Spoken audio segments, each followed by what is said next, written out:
The Lord be with you. And with your spirit. A reading from the Holy Gospel according to Luke. Glory to you, Lord.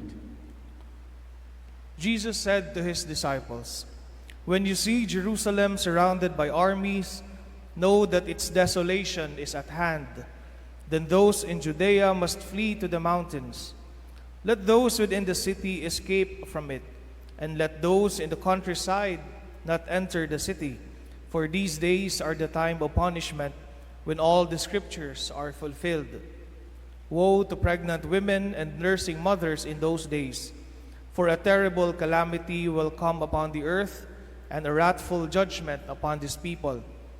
They will fall by the edge of the sword, and be taken as captives to all the Gentiles, and Jerusalem will be trampled underfoot by the Gentiles until the times of the Gentiles are fulfilled. There will be signs in the sun, the moon, and the stars, and on earth nations will be in dismay, perplexed by the roaring of the sea and the waves. People will die of fright in anticipation of what is coming upon the world, for the powers of the heavens will be shaken. And then they will see the Son of Man coming in a cloud with power and great glory. But when these signs begin to happen, stand erect and raise your heads, because your redemption is at hand." Brothers and sisters, the Gospel of the Lord. Praise you, Lord Jesus Christ. Good morning to all of you. Brothers and sisters, our first reading today presents us with the fall of Babylon and the triumph of God from her fall. So Babylon represents the evil, while of course we know that God represents good. So this reading, our first reading today, practically reminds us of the constant battle between the good and the evil, between light and darkness, and ultimately our own personal choices in the face of temptation. No? Either we succumb to the temptations of the devil or refuse them. So in the vision of John, who is the author of the book of Revelation, he saw an angel crying out with a mighty voice, proclaiming the complete destruction of Babylon. So nadungog nato no sa atong unang pagbasa, nga kapilagid nga balik-balik ang word nga Babylon, no? Babylon, Babylon. So here, brothers and sisters, it is important to note that this destruction of Babylon is not a literal description of a city getting destroyed. Instead, John talks about the spiritual Babylon, which represents the ultimate fall of everything that is opposed to God. And what are these? Unsa man ang mga butanga ang opposed sa Ginoo? Of course, we have injustice, oppression, systems and structures that prioritizes wealth, power, self-interest, or any other form of sinfulness. We are also presented, brothers and sisters, in our first reading, a description kung unsay mahitabo when Babylon will fall. No melodies and voices will be heard. No craftsmen can trade again, and no light will be seen again. So in short, the fall of this spiritual Babylon signals the end of everything enjoyed by those persons who live in sin. So they are now completely separated from God. Not only that they would not enjoy anymore what they have enjoyed in this life, but they will also be separated, completely separated from God.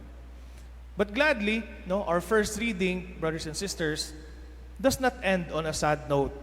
It does not end in despair.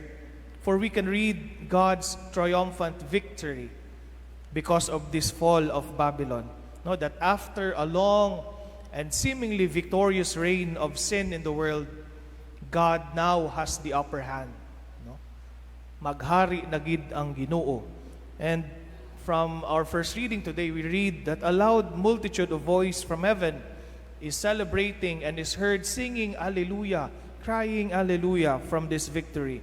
So from a sad note, now it has turned into a joyful praise, praising for the triumph of God. It is a celebratory praise for those who have remained faithful to God, that after all this time, that after all these years, the good has already triumphed. It signifies the ultimate victory of good over evil, of light over darkness, of God's love over sinfulness. Now, let us shift our attention into our gospel reading today.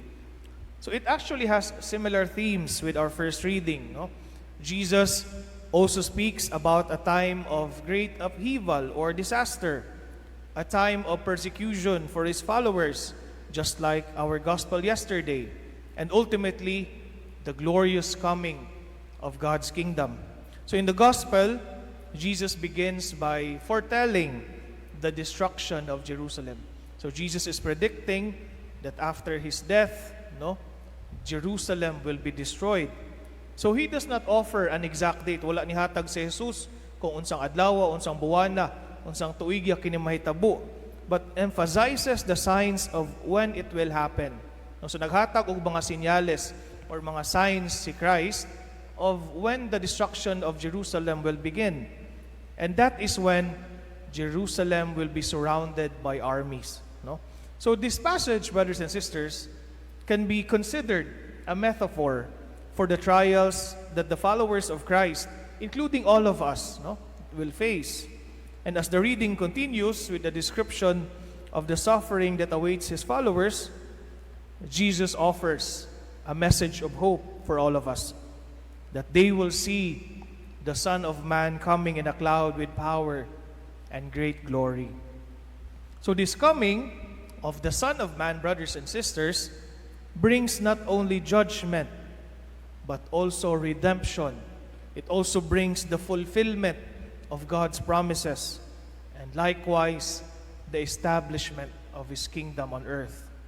But this promise, however, demands from us, kay kani nga promise, kaning isaad sa Ginoo, ato ranin makuha if we persevere towards the end.